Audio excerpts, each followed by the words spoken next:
بدعت ہر اس کام کو کہتے ہیں کہ جس کی مثال پہلے نہ ملتی ہو، تو ایسے کام کو یہ بدعت یعنی نیا کام کہا جاتا ہے۔ بدعت کے حوالے سے بھی جو یہ تصورات ہیں کہ جی ہر نیا کام جو نبی پاک صلی اللہ علیہ وسلم کے بعد ہوا یا صحابہ کرام علیہ رضوان کے بعد ہوا، وہ بدعت ایسی ہے کہ جو بری ہی بری ہے، تو ایسا کہنا یہ بہت ساری احادیث پاک کا انکار کرنا ہے۔ نبی پاک صلی اللہ تعالیٰ علیہ وآلہ وسلم نے یہ ارشاد فرمایا کہ من احدث فی امرنا ھذا لیس منہ فہو رد، جس نے ہمارے اس دین کے اندر کوئی ایسا کام ایجاد کیا کہ جو اس دین سے نہیں ہے، لیس منہ، اس میں سے نہیں ہے، تو وہ مردود ہے۔ اس کا مطلب ہے، یہ علماء فرماتے ہیں کہ نبی پاک صلی اللہ علیہ وسلم کا ایک ایک کلمہ یہ اہمیت کا حامل ہوتا ہے۔ تو فرمایا کہ جس کی اصل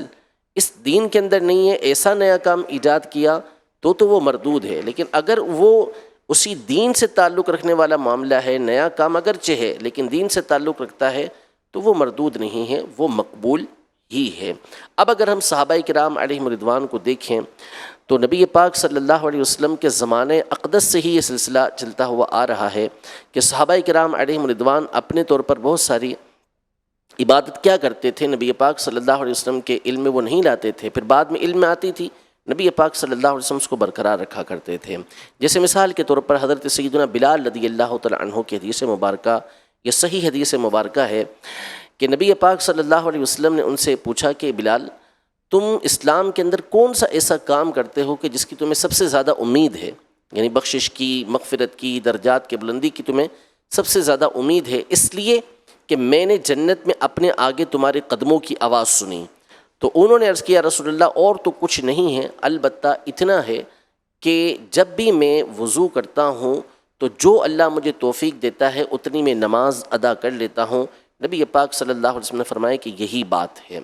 یعنی وہ نبی پاک صلی اللہ علیہ وسلم کے علم میں لائے بغیر یہ کام کر رہے تھے، اور نبی پاک صلی اللہ علیہ وسلم کو جب معلوم ہوا تو انہوں نے اس کو برقرار رکھا۔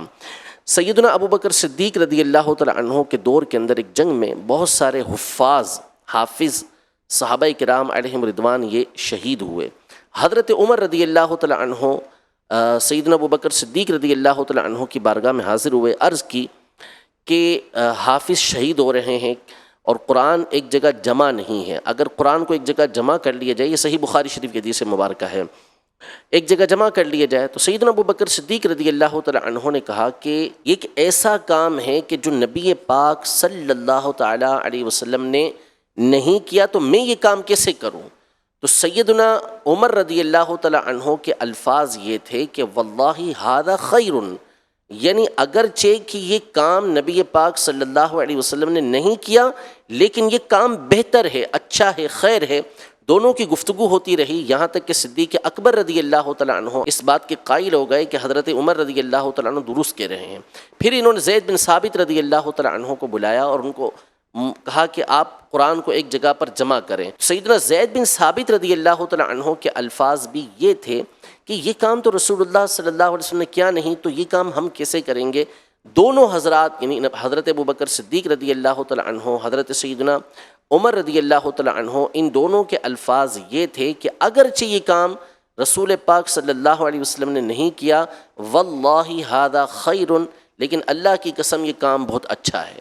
پھر سیدنا زید بن ثابت رضی اللہ تعالیٰ عنہ کی سرکردگی کے اندر ایک ٹیم تیار ہوئی جس نے قرآن پاک کو ایک جگہ پر جمع کیا، جس کی ایک تفصیل ہے۔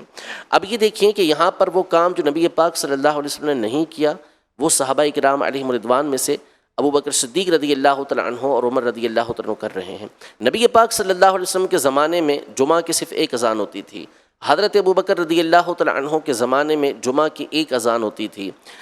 حضرت عثمان غنی رضی اللہ تعالیٰ عنہ کے دور خلافت کے اول حصے کے اندر جمعہ کی صرف ایک اذان ہوتی تھی۔ پھر سیدنا عثمان غنی رضی اللہ تعالیٰ عنہ نے اپنی خلافت کے آخری حصے کے اندر جب 7 سال گزر گئے تو اس کے بعد آپ نے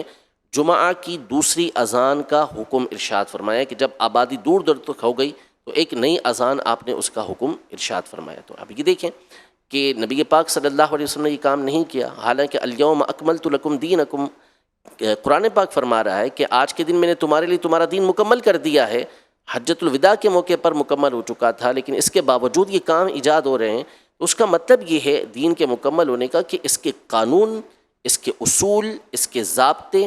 یہ سارے کے سارے مکمل کر دیے گئے ہیں۔ اب جو بھی ایسا کام آتا ہے کہ جو پہلے نہیں ہوا لیکن وہ شریعت مطہرہ کے اصول کے عین مطابق ہے تو پھر وہ اسی آیت مبارکہ کے تحت داخل ہے۔ آج بھی